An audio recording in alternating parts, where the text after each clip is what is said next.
right, let's dive into this red pill stuff head first with this book, The Empathy Gap. Oh, yeah, I've heard of this one. It's supposed to be pretty intense. Yeah, it really goes deep into some of the challenges men are up against these days and like how society kind of just doesn't seem to get it.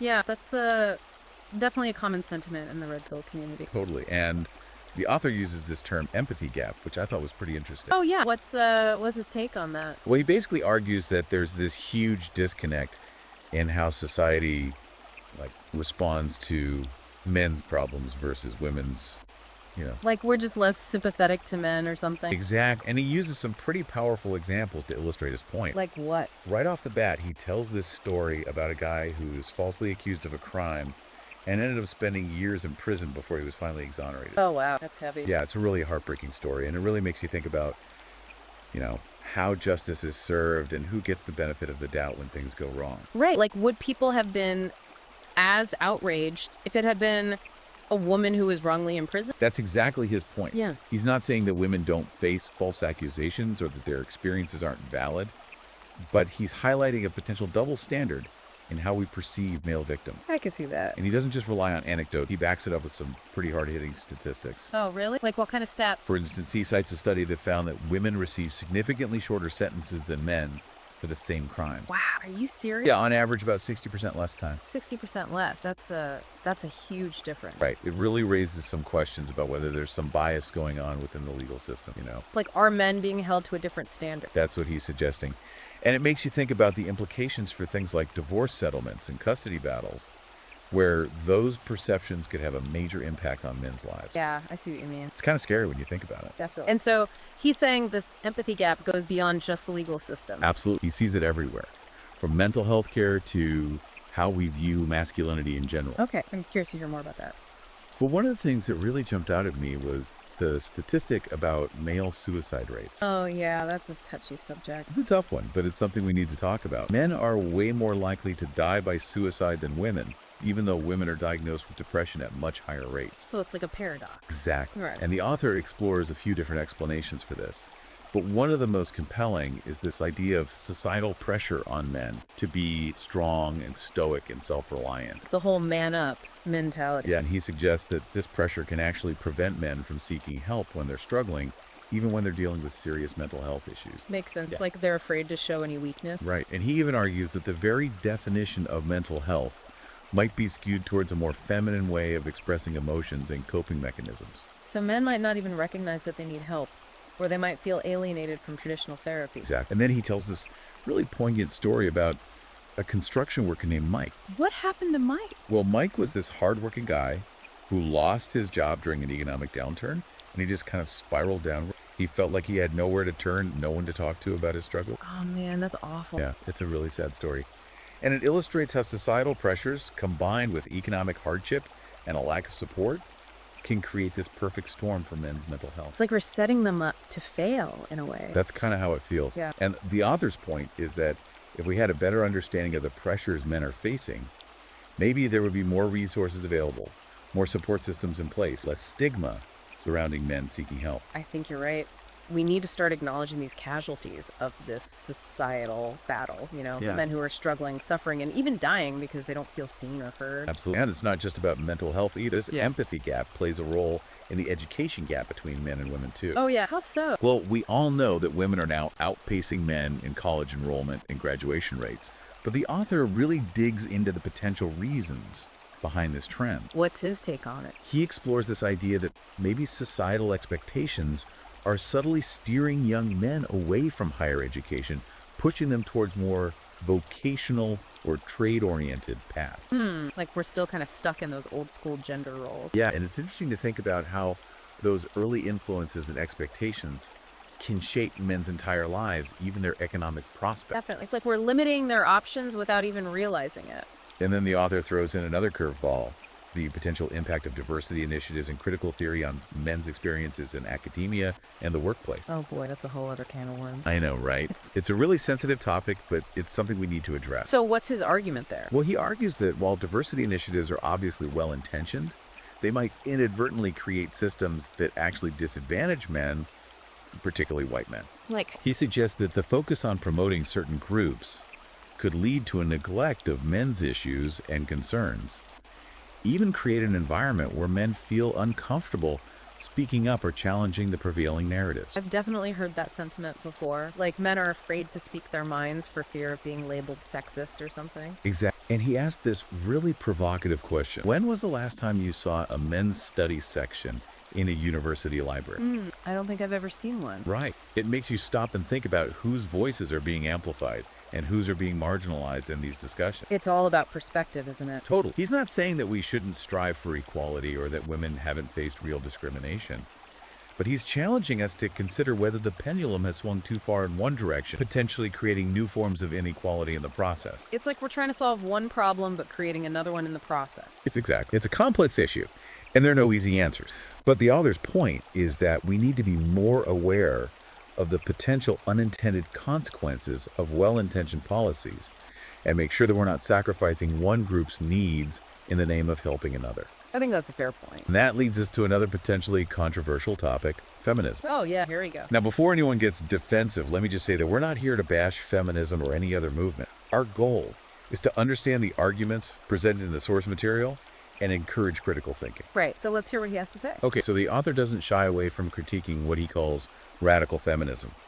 He argues that some branches of feminism, particularly those with a more militant or anti-male stance, might actually be contributing to the very problems he's trying to address. Interesting. So what kind of examples does he give? He points to things like the portrayal of men as inherent predators in discussions about sexual assault, or the argument that certain laws like the Violence Against Women Act, VAWA, are inherently biased against men even when they're the victim. That's a pretty bold statement. It is. And he's not saying that women don't experience violence or discrimination, but he's suggesting that we need to be careful about painting all men with a broad brush, and we need to be mindful of the potential for false accusations and the damage they can inflict. It's about finding that balance, right? Yeah. Recognizing the complexities of the issue. Exactly. It's a delicate balance, and the author acknowledges that. But he's urging us to have a more open and honest conversation about these issues, one that doesn't shy away from difficult truths or uncomfortable perspective. I can get behind that. He believes that by acknowledging the full spectrum of human experience, the good, the bad, and the messy,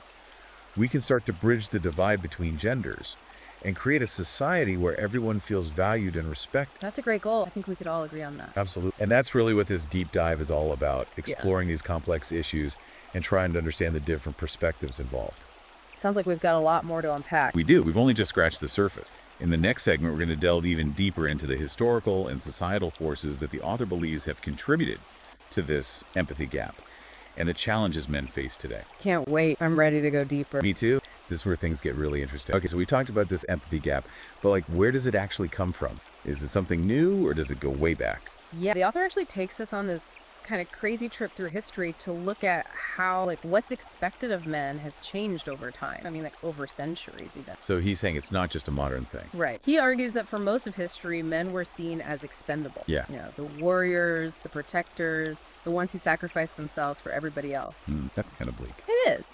And he gives some pretty intense examples like male conscription, where men were forced to fight in wars whether they wanted to or not. Yeah, that's a pretty stark example of how men's lives were often considered less valuable than women's, especially during times of conflict. Exactly. He traces this attitude all the way back to ancient civilizations, where men were sent off to battle while women stayed home to take care of things. So it's like this deeply ingrained pattern. Right, and he says it's a pattern that's repeated throughout history, from the Roman legions to World War I and II. And even though we don't really have conscription anymore, he argues that this underlying belief that men are expendable still exists today. Yeah, he points to the fact that men are still way more likely to work in dangerous jobs like construction or mining or law enforcement. It's true. Those are pretty risky professions. Yeah, and they're the ones society expects to take those risks, you know, put their lives on the line, often without much reward or even recognition. It's like their sacrifices are just expected. Right, and he ties this back to the empathy gap, saying that this historical devaluation of men's lives might be one reason why we're less likely to empathize with their struggles today. Wow, that's a really interesting connection. I never thought about it that way. Yeah, it makes you wonder how much of our current gender dynamics are just echoes of these ancient patterns. Totally. So it's not just about war and dangerous jobs. No, he also talks about how these historical expectations of masculinity have affected how men relate to money and power. Oh, that's interesting. How so? Well, he brings up the topic of taxation and argues that men actually bear a much bigger share of the tax burden. Oh, really? I always hear about the wage gap, but I guess there's a tax gap too. And he cites statistics showing that men pay more in income tax, property tax, even sales tax. Even though women are working more and earning more these days. Exactly. And he suggests that this might be because of that old expectation that men are the provider, the ones who are supposed to financially support their family. Makes sense. A lot of guys still feel that pressure. Definitely. And it's not just about how much money men are paying in taxes. He also looks at how that tax revenue is distributed. So where's all that money going? Well, he argues that women are often the primary beneficiaries of social programs and welfare systems. That's an interesting point. Yeah, and he even suggests that this financial imbalance shows up in divorce settlements, where women often receive alimony and child support payments that put even more of a financial burden on men. It's like a double whammy. Right. And he acknowledges that it's a complex issue with a lot of factors involved, but he's raising some important questions about fairness and equality and unintended consequences. It's definitely something to think about for sure. Absolutely. And then finally, he tackles one of the biggest differences between men and women, the lifespan gap. Yeah, it's no secret that women tend to live longer than men. Right. But the author digs into the reasons behind this and looks at both biological and societal factors. Okay, so what does he say?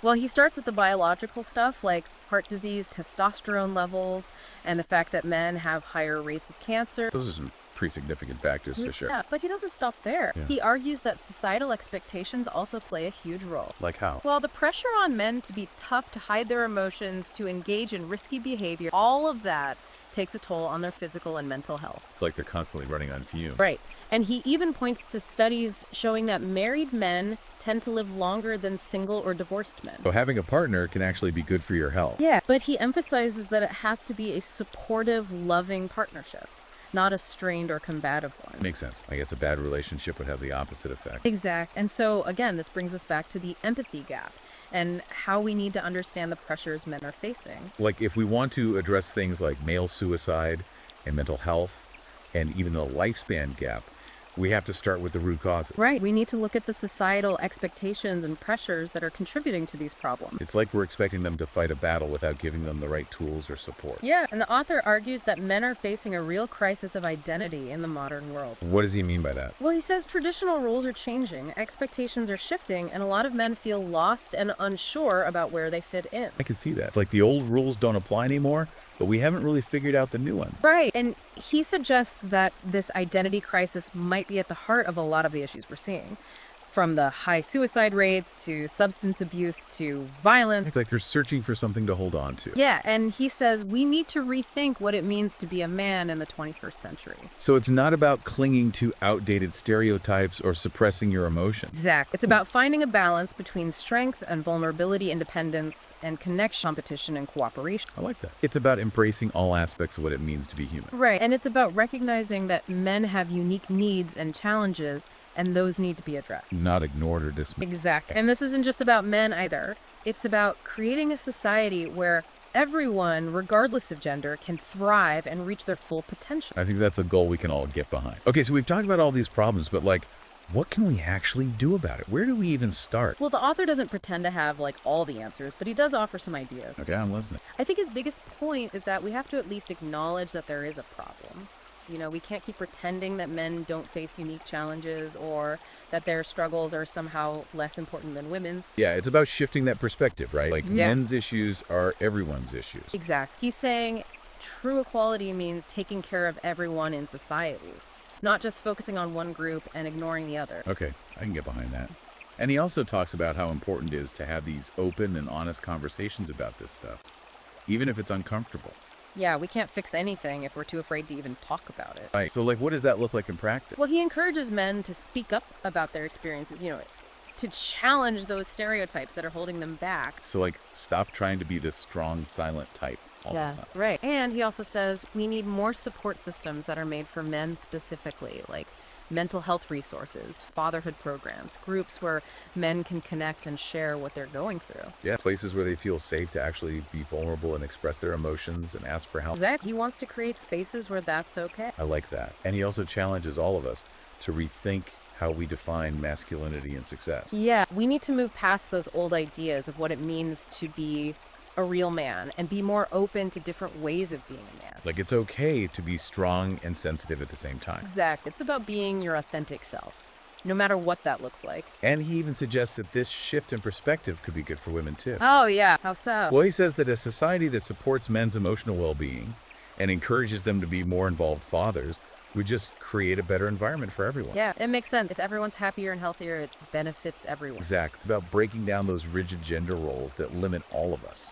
And ultimately, what he's calling for is a more empathetic and compassionate approach to how we treat each other, men and women alike. Yeah, I think that's a beautiful way to put it. So as we wrap up this deep dive, I think it's important to remember that this isn't about men versus women. Right. It's about recognizing that we're all connected and that what affects one gender affects us all. We're all in this together.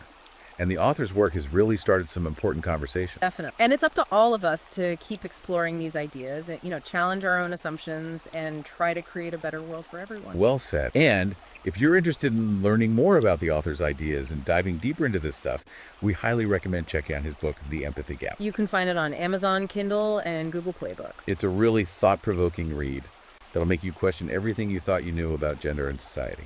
Thanks for joining us on this deep dive. It's been a great conversation. I agree. And we hope it's giving you some new things to think about.